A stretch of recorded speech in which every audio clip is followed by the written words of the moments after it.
नमस्कार दोस्तों, ज्योतिर्मय चैनल पर आपका फिर एक बार स्वागत करती हूँ। मैं हूँ लक्षिता सोनी और फिर एक बार स्वागत करना चाहूँगी हरिमोहन सर का। नमस्कार सर। नमस्कार।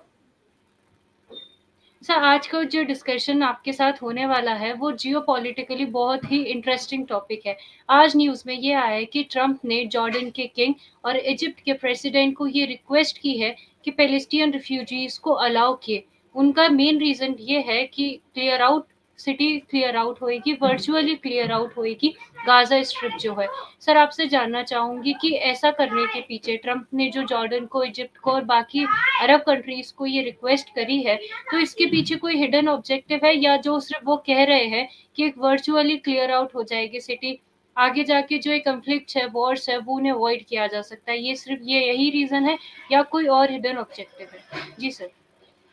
देखिए 1948 से एक बहुत तगड़ा प्रोजेक्ट चल रहा था और आज ट्रंप ने वो प्रोजेक्ट जिसे कहते हैं डिक्लेयर कर दिया कि हाँ भाई अब ये प्रोजेक्ट ओवर हो चुका है।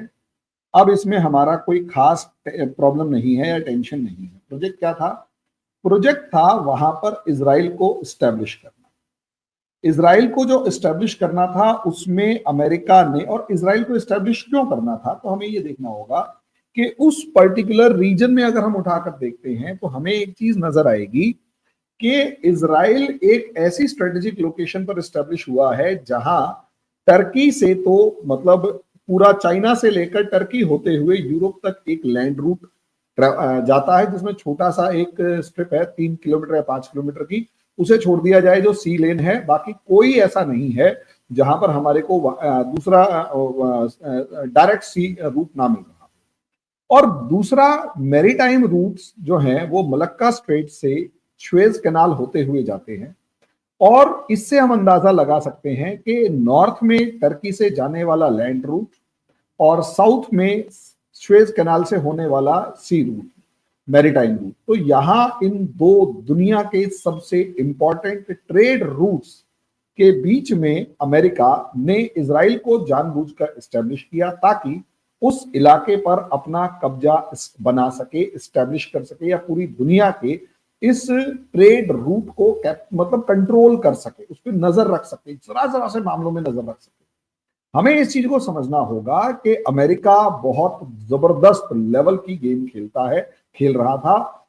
और जब जब लड़ाई हुई, और अमेरिका जानता था कि वो लड़ाई होनी ही होनी, और जानबूझकर इस पूरी लड़ाई को फाइनेंस करता है। कैसे?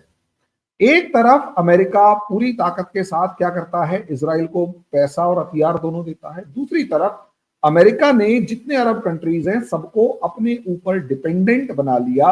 उनकी ऑयल कंपनीज से लेकर, गैस कंपनीज से लेकर, कंस्ट्रक्शन कंपनी से लेकर हर जगह पे अमेरिकन इन्वेस्टमेंट है या वो अमेरिकन कंपनीज ही काम कर रही है। तो हमें सीधे तौर पर अंदाजा लगा लेना चाहिए कि भाई असलियत में सिचुएशन यहां पर यही है कि अमेरिका बड़ी गेम खेल रहा है, बहुत बड़ी गेम खेल रहा है। अब इसका दूसरा पार्ट क्या है? दूसरा पार्ट इसका यह है कि जब ये सारी गेम्स चल रही हैं तो ऐसी सिचुएशन में लास्ट क्या हुआ कि जब ये 7 अक्टूबर 2023 को एक नया प्लान किया गया, और उससे पहला प्लान असलियत में गेम है अमेरिका और चाइना के बीच में।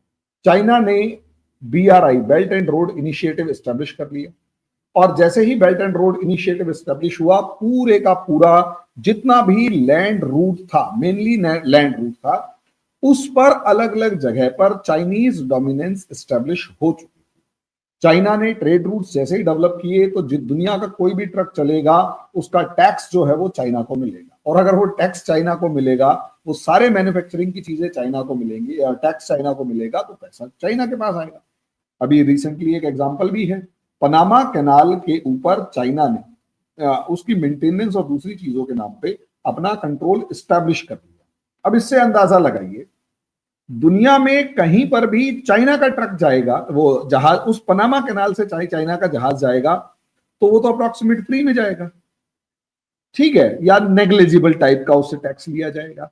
वहीं दुनिया का कोई भी दूसरा उस पनामा कैनाल से जहाज निकलता है, मेनली अमेरिकन निकलते हैं शिप्स, उनसे कंपैरेटिव टू चाइना 2 से 3 गुना टैक्स लिया जाता है। यानी अमेरिकन प्रोडक्ट्स की कॉस्ट उस टोल टैक्स के नाम पे ही या पनामा कनाल के चार्ज के नाम पे ही कई गुना बढ़ जाती है।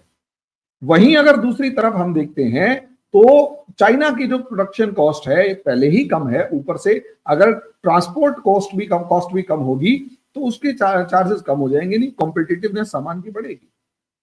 यही रीजन है कि जितने भी BRI belt and road initiative के अलग अलग रूट्स डेवलप करे चाइना ने, उन सब पे अपने अपने टोल टैक्स एस्टेब्लिश किए। तो उससे सबसे इंपॉर्टेंट काम यह होगा कि कोई भी ट्रक चाइना के उस बेल्ट एंड रोड के ऊपर चढ़ेगा तो उस पर टोल लगेगा, टोल हैवी लगेगा। नतीजा यह होगा कि वो सामान ऑटोमेटिकली महंगा हो जाएगा। वहीं कोई भी सामान चाइना के ट्रक में चाइना का सामान जा रहा होगा तो उसका टोल ऑटोमेटिकली कम होगा। नतीजा यह होगा कि कॉम्पिटिटिवनेस ऑफ अदर प्रोडक्ट्स जो है, other products of other countries वो कम होती चली जाएगी और चाइना वाले ज्यादा इफेक्टिवली काम कर पाएंगे। एक तो ये मामला था। दूसरा पूरी दुनिया के ट्रेड पर कब्जा करने का मामला था। इसी वजह से कहीं ना कहीं चाइना के काउंटर में या चाइना के पैरेलली एक इकोनॉमी खड़े करने की बात की जा रही है। तो जब सितंबर 2023 में G20 मीटिंग होती है तो वहां एक चीज निकल के आती है, वो है IMEC, India middle east economic corridor, IMEC। इस IMEC का असर ये था कि इंडिया के अंदर प्रोडक्शन हब बनाया जाए, इंडिया में सामान प्रोड्यूस किए जाएं, ये सामान मुंबई पोर्ट या कांडला पोर्ट से निकलेंगे, UAE तक जाएंगे, वहां से लैंड रूट के थ्रू हैफा पोर्ट जो कि इजराइल में, वहां तक जाएंगे, वहां से वो पोर्ट्स के थ्रू जो है सामान वो सीधा सीधा पहुंचेगा इजराइल यूरोप के अंदर। अब यहां पर मुंबई से सामान अगर चलता है तो शॉर्ट हो गया एक तो, दूसरा UAE के को टैक्सेस मिलेंगे, UAE से जो सामान होगा वो निकलेगा सऊदी अरेबिया में तो उसको टैक्सेस मिलेंगे, जॉर्डन में एंट्री करेगा तो उसको टैक्सेस मिलेंगे, और उसके बाद सीधा वो इजराइल में जाएगा तो उसको टैक्सेस मिलेंगे। टैक्सेस मिलेंगे लेकिन इक्विवेलेंट होगा, इक्वल होगा, इसमें किसी की प्रिविलेज नहीं होगी। तो यहां ये खेल था और प्रॉब्लम ये थी कि उस हैफा पोर्ट के नॉर्थ में तो हिजबुल्लाह बैठा था, साउथ में हमास बैठा था। इसीलिए सितंबर 2023 के अंदर हिजबुल्लाह का जो मतलब सितंबर 2023 के अंदर क्या किया गया, सीधे तौर पर सिर्फ एक काम किया सितंबर 2023, और वो ये था कि पूरी ताकत के साथ जो है वो मतलब प्लान किया गया, और अक्टूबर सितंबर के जस्ट बाद अक्टूबर 7 अक्टूबर को हमास से एक अटैक करवा दिया गया।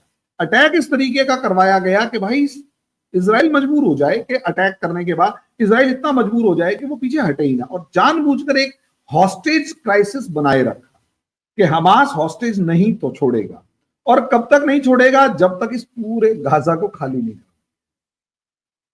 इजराइल ने क्या किया इस वॉर में, हमास के टेररिस्ट के नाम पर जितने पैलेस्टीनियंस थे सबको मजबूर करता रहा, खाली करो खाली करो खाली करो खाली। जो खबरें आ रही, जो फोटोग्राफ्स आ रही हैं, उनसे साफ तौर पर नजर आ रहा है पूरे शहर, पूरा जो उनका स्ट्रिप थी वो मलबे में के ढेर में कन्वर्ट कर दिया गया। इतने बम मारे हैं वहां पर कि मलबे के ढेर में बन चुके हैं, और वो सारे के सारे पैलेस्टीनियंस जो हैं उनको एक छोटे से एरिया में रिफ्यूजी की फॉर्म में रख दिया। अच्छा, रिफ्यूजियों का खर्चा कौन उठाता है? United Nations. अब अमेरिका नया बहाना, बाइडन तो गया, बाइडन ने जो अपना काम करना था कर दिया, वो ओबामा ये ट्रंप आ गया। ट्रंप ने उस चीज को इस तरीके से यूटिलाइज करना शुरू किया कि यार अब देखो वो सफाई करनी है, गंदगी हो गई है, इसे रिकंस्ट्रक्ट करना है, बढ़िया शहर बनाना है, हम दोबारा बना के देंगे, तो एक काम करो पहले ही पैलेस्टीनियंस को वहां से खाली करवा दो। आप ये सोच कर देखिए, पूरा इलाका खाली करवाने का मतलब है कि एक बार पैलेस्टीनियंस इस इलाके से बाहर निकले तो इनका इस इलाके से दावा हो गया खत्म। मेरे से किसी ने क्वेश्चन पूछा था, बहुत समझदार बंदा था, उसने एक मजाक में क्वेश्चन पूछा कि यार पैलेस्टीनियंस अपनी लड़ाई जॉर्डन या इजिप्ट में जाकर क्यों नहीं लड़ते? तो देखिए क्या होता है ना, हमारे घरों में भी ये होता है, हमारे सोसाइटी में भी ये होता है, कब्जा सच्चा झगड़ा झूठा। जिसका कब्जा है उसी का है। एक बार अगर आप उस जगह को खाली करके चले जाते हैं, छोड़कर चले जाते हैं, तो वो जगह फिर आपकी रहती नहीं है, वो जिसकी कब्जे में है उसकी है। बाकी मुकदमे लड़ते रहो, शोर मचाते रहो। लॉ एंड ऑर्डर कंट्री के अंदर होता है, उसमें तो फिर भी चलो चल जाता है कि जज साहब कहते हैं कि भैया ये जगह खाली कर दो और ये जगह इसकी आ जाएगी, क्योंकि पुलिस आती है। देशों के मामले में ऐसा नहीं होता। देशों के मामले में वो जमीन आपकी तब तक है जब तक आपकी पॉपुलेशन वहां रह रही है। जिस दिन आपकी पॉपुलेशन वो इलाका छोड़ के चली जाती है, वो देश आपका नहीं रहता, वो जमीन आपकी नहीं रहती। उस जमीन पर जिसका कब्जा होता है वो जमीन उसकी हो जाती है। इसराइल के साथ ऐसा ही हुआ, सॉरी पैलेस्टीनियंस के साथ। इसराइल को जानबूझकर हमास ने मौका दिया कि भाई तुम हमले करो, ये बिल्डिंगें तोड़ो, और वो हमले करे गए, वो बिल्डिंगें तोड़ी गई, जम के तोड़ी गई। जैसे ही वो हमले किए गए, बिल्डिंगें तोड़ी गई, पूरा का पूरा जिसे कहते हैं मलबे के ढेर में कन्वर्ट कर दिया गया, ताकि वहां पर कोई भी फिलिस्तीनियन ना रहे। फिलिस्तीन पॉपुलेशन को मजबूर किया गया वहां से भागने के लिए। जब पर पूरी की पूरी फिलिस्तीन पॉपुलेशन वहां से भाग गई, अब बहाना मार रहे हैं कि यार ये है ना सफाई करनी है, ये गंदगी ज्यादा हो गई है, इसे बना देंगे। तुम एक काम करो, यहां से आधे तो इजिप्ट चले जाओ, कुछ जॉर्डन चले जाओ, और बाकी अरब कंट्रीज को भी कहेंगे कि इन पैलेस्टीनियन रिफ्यूजीज को अपने यहां इनकॉर्पोरेट करें, यानी गाजा स्ट्रिप से सारे पैलेस्टीनियंस को भगा दो। अब अगर कोई पैलेस्टीनियन बचेगा ही नहीं गाजा स्ट्रिप में, तो होगा क्या? बस काम खत्म, घंटा खत्म, फिनिश। अब कुछ नहीं है, वो पूरा इलाका इसराइल का, इसराइल उस पर कब्जा कर लेगा, सारी टेरिटरी के ऊपर कब्जा कर लिया जाएगा। हमास को बता दिया, हमास के लीडर जो इसराइल और अमेरिका काम कर रहे थे, और पूरा इलाका अभी से ही खत्म, लबे हाथों हिजबुल्लाह को भी खत्म कर दिया, खत्म नहीं तो कम से कम बहुत ज्यादा कमजोर कर दिया। असाद सीरिया के को भगा दिया, और जाके दमश्क से सिर्फ 25 किलोमीटर दूर सर इसराइल आपकी के वॉइस क्लियर नहीं आ रही है।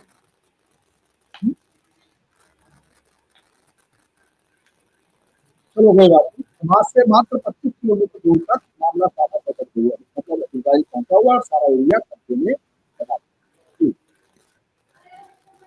सर जैसा कि आपने बताया कि पैलेस्टीनियंस, अगर सारे पैलेस्टीनियन गाजा छोड़कर चले जाएंगे तो इसराइल के लिए वहां पे एक जो अमेरिका का मोटिव था एक प्रॉक्सी कंट्री बनाए रखने का, वो मोटिव अमेरिका का क्या पूरा होता दिखाई दे रहा है? हाँ, वो भाई दुनिया को लड़ते हुए दिखाई दे रहे। ट्रंप कह रहा है नेतन्याहू पागल है, नेतन्याहू बिल्कुल नहीं। असलियत में कहीं इसराइल उसके काबू से बाहर ना निकल जाए, कहीं इसराइल अपने को ज्यादा कॉन्फिडेंट ना समझ ले, कोई ऐसी सरकार आ जाएगी जो अमेरिका को आंखें दिखाए। इसलिए उस सरकार को कमजोर किए रखने के लिए वहां पर प्रोटेस्ट बनाए रखना जरूरी है। इसीलिए हमने देखा लड़ाई के बीच में भी बहुत सारे प्रोटेस्ट लगातार हो रहे थे, लेकिन ये भी भूलने की जरूरत नहीं, हम भूल नहीं सकते कि लड़ाई भी लगातार चलती रही, नेतन्याहू को लगातार एड मिलती रही, पैसा मिलता रहा, और नेतन्याहू दनादन पूरे के पूरे सिस्टम को जो है खत्म करता रहा। और जब भी जो बाइडेन वगैरह कुछ भी कहते तो नेतन्याहू कहते मुझे मत समझाओ, मेरे को पहले और हथियार दो, मैं पहले लड़ लूं फिर बात करूंगा। असलियत में वो नूरा कुश्ती थी जो सबको दिखाई दे रही थी। लोग शोर मचा रहे हैं, ओहो मर गए मर गए मर गए, कुछ नहीं मरा साहब, अपने एरिया में कब्जा कर लिया गया। पूरा पैलेस्टीनियंस का दावा पूरे इसराइल पर से खत्म हो चुका है, और जैसे जैसे रिफ्यूजीज अब इजिप्ट और दूसरे देशों में चले जाएंगे, इनका कोई दावा इसराइल पर बचेगा नहीं, और पूरा इसराइल एक ज्यू कंट्री के फॉर्म में उभरेगा। थोड़े बहुत जो ज्यूज बचे हैं वो वेस्ट बैंक में हैं, उनको भी पॉसिबली अमेरिका या इसराइल जो है वो दबाव डाल के कहेगा कि तुम भी यहां से छोड़कर जॉर्डन चले जाओ, क्योंकि जॉर्डन को पैलेस्टीनियंस की जो नंबर है वो पैलेस्टीनियन रिफ्यूजीज का ज्यादा नंबर लेने के लिए कहा गया है। तो ये खूब अभी खेल चलेगा। आई एम नॉट श्योर कि ये कब तक चलेगा, लेकिन हाँ लंबे, इसीलिए वर्ड यूज किया ना लॉन्ग टर्म, शॉर्ट टर्म या लॉन्ग टर्म, तो वो असलियत में शॉर्ट टर्म भूल जाओगे, जल्दी हो जाएगा। लॉन्ग टर्म 5 साल 10 साल एक बार चलेगा, उसके बाद वापस नहीं। वो पैलेस्टीनियन टेंटों में रहेंगे, और ये लोग सीधे सीधे अपना लाइफ को एंजॉय करते हैं, मतलब ये पूरे एरिया पे कब्जा कर चुके हैं। जी सर इसराइल अगर पूरी तरीके से ज्यूस कंट्री बन जाता है तो क्या मिडिल ईस्ट में ये स्टेबिलिटी के लिए लॉन्ग टर्म सोल्यूशन है? देखिए, स्टेबिलिटी ताकत से आती है, ये बिल्कुल ऐसा ही है। घर में पापा बैठे हुए हैं, और पापा प्यार से तो बात करते रहते हैं, लेकिन जूता हाथ में उठाते हुए, डंडा हाथ में उठाते हुए देख रहे, तो घर में सब बच्चे शांत रहते हैं। मम्मी है, मम्मी के पास थोड़ी कम अथॉरिटी होती, तो मम्मी से इतना डर नहीं लगता, क्योंकि मम्मी मारती है तो प्यार उमड़ता है, फिर रोना आता है, जो भी। पापा मारते तो डर लगता है। तो असलियत में वो ताकत है। पापा क्या है? ताकत है। मम्मी क्या है, इमोशनल पार्ट है। तो हमें ये चीज समझनी होगी अच्छे तरीके से कि इजराइल एक ताकत है। जब तक वो वहां पर रहेगी, वो सबको डराए रखेगी, वो सबको दबाए रखेगी। इजराइल की प्रेजेंस से टर्की भी दबा रहेगा, इजिप्ट, जॉर्डन, सऊदी अरेबिया, उसके बाद ईरान, इन सबको धोए रखेगा इजराइल, और लड़ता रहेगा, जम के लड़ता रहेगा, और इन सबको धोता रहेगा। जब तक ये सरेंडर करे रखेंगे तब तक ये चुप रहेंगे। जिस दिन इनमें से कोई भी आवाज उठाएगा, इजराइल खुलकर धुनाई करना शुरू कर देगा। ये एक मेन सिचुएशन, हमें ये समझना है। तो इजराइल की प्रेजेंस यहां स्टेबिलिटी नहीं, स्टेबिलिटी की जगह situations under control of America बनी रही, अंडर कंट्रोल ऑफ वेस्ट बनी रही। Thank you so much sir for your information and facts. आपकी बातें सुनकर कंक्लूजन में ये कहना चाहूंगी कि आने वाले वक्त में हो सकता है कि मिडिल ईस्ट का एक डेमोग्राफिक सिनेरियो ही बदल जाए। आने वाली सिचुएशंस क्या दिखाए वो तो आने वाला वक्त ही बताएगा।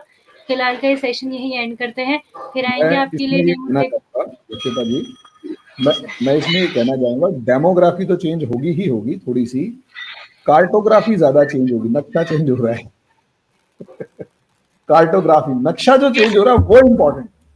जी जी sir, thank you so much sir. इसी के साथ ये सेशन यही एंड करते हैं, फिर आएंगे आपके लिए नए मुद्दे को लेकर। तब तक के लिए ज्योतिर्मय को सब्सक्राइब जरूर करें, ज्यादा से ज्यादा शेयर करें। Thank you sir.